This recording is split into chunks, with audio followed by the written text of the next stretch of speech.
The sun was a relentless master, beating down on the endless rows of cotton that stretched to the horizon. For Samuel, each day bled into the next, a ceaseless cycle of toil under its unforgiving gaze.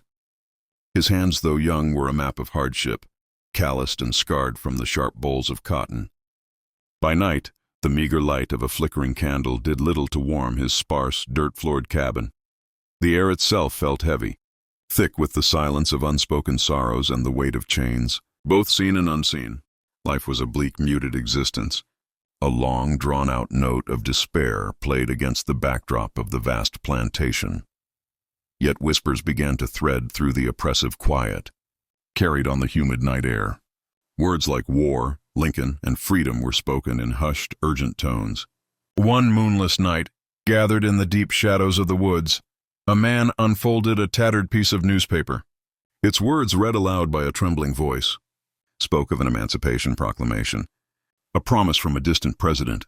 The idea took root in Samuel's heart, a fragile seed of hope in barren soil.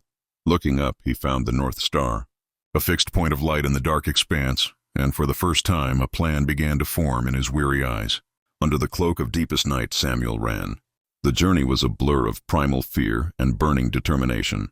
Dense forests tore at his clothes, and murky swamp water chilled him to the bone.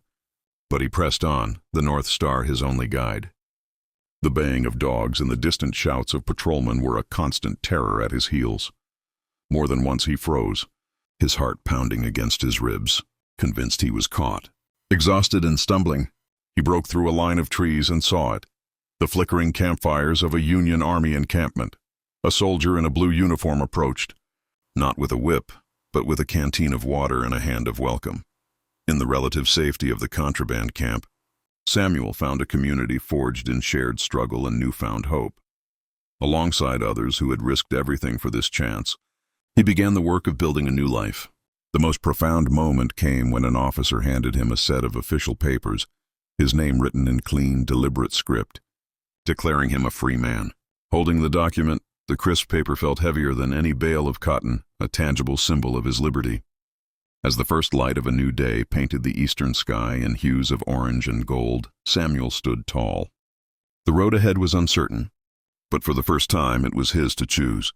He watched the sunrise, a free man,